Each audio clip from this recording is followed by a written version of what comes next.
it's Deja from CrochetEverAfter.com, and right now I'm going to show you how to decrease in single crochet when you're working in the round. Now this stitch you're going to use a lot for amigurumi or stuffed animals, and even just simple projects where you need to do a decrease. So let me show you how that's done. Alright, now we are going to decrease while working in the round. This is good for working stuffed animals or anything where you need to close off your work, or if you're working maybe a beanie and you're going from bottom to top. Depending on how you're starting, I'm starting as if I am working like on an amigurumi, and I'm going to make a ball. As you can see, I have a flat disc. There's no curve to it at all, and it is 18 stitches around. I increased it 3 times, so I've done 3 rounds. Now I'm going to decrease 3 rounds. So I'm doing a small amount so you can see how quickly this changes into something. So to decrease, I actually had my stitch marker to mark my first stitch of the round. I like the locking stitch markers because they don't fall off as you're working, and you just pop them off as you need to.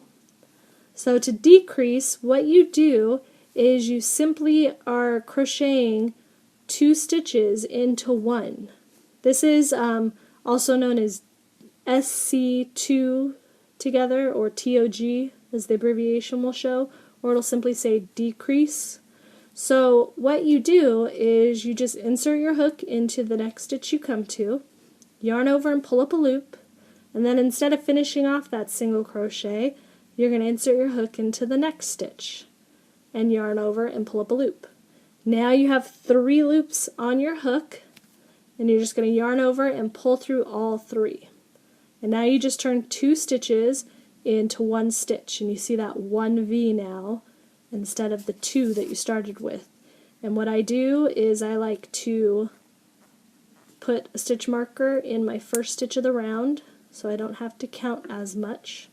So since I increased to 18 here, I have to decrease the same way. I increased on 2 stitches, and then I single crocheted 1 stitch, and then I increased 2.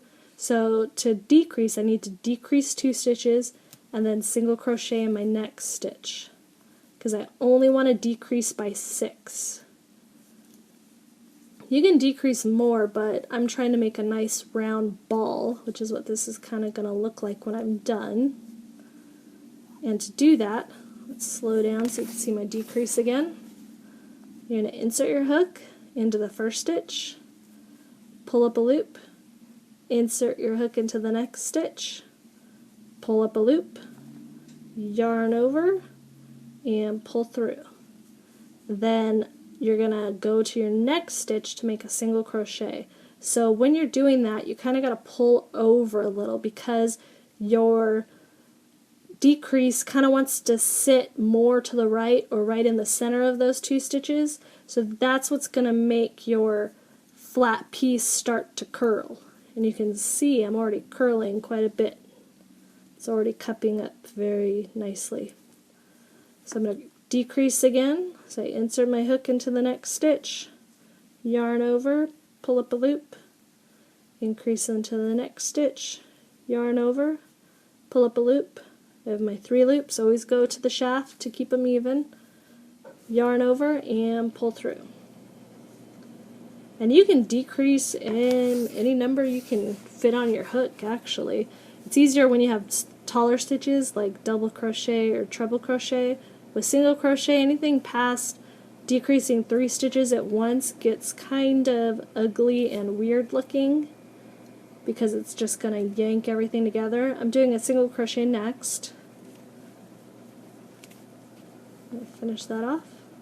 I'm going to do another decrease.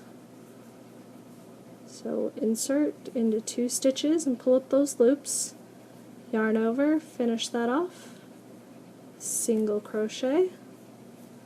And when I'm done, I'm going to have 12 stitches. I started off with 18, I reduced it by 6, which is the good number to do when you're doing single crochets. You increase by 6 on single crochets to create a flat piece. So if you're single crocheting, it's 6. If you're half double crocheting, it's 8. So there's an actual mathematical amount that creates a nice flat piece depending on what stitch you're working. Now you can see I did my whole round and I'm back to my stitch marker. Now I need to decrease another 6. So I have 12 stitches. I need to decrease 6, so I'll end up with 6 at the end of this round. So to do that, I need to decrease every single stitch around. So I'm going to put 2 together every single stitch I do. So I'm going to do my first 2. So I can insert my stitch marker. And once you get to like this round, because all you're doing is just decreasing around, a stitch marker comes in handy because you can just go without counting. You know that every single stitch you make is a decrease. So you don't have to count it all with that stitch marker.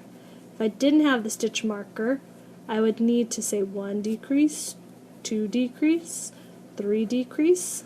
Sound like count, the count from Sesame Street.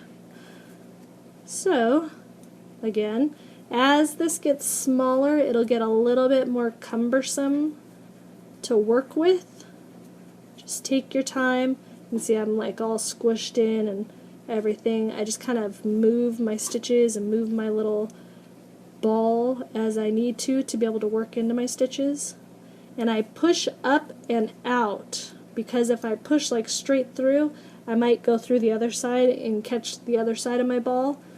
Especially when you're working with small yarn and this little hole is going to be very tiny.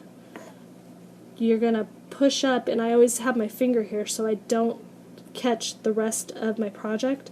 I stick my finger there and kind of deflect off of it.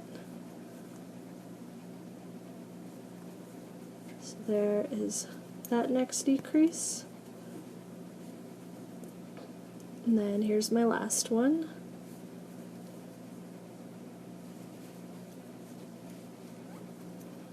And I wanted to do a closing hole so you can see how I usually close my hole.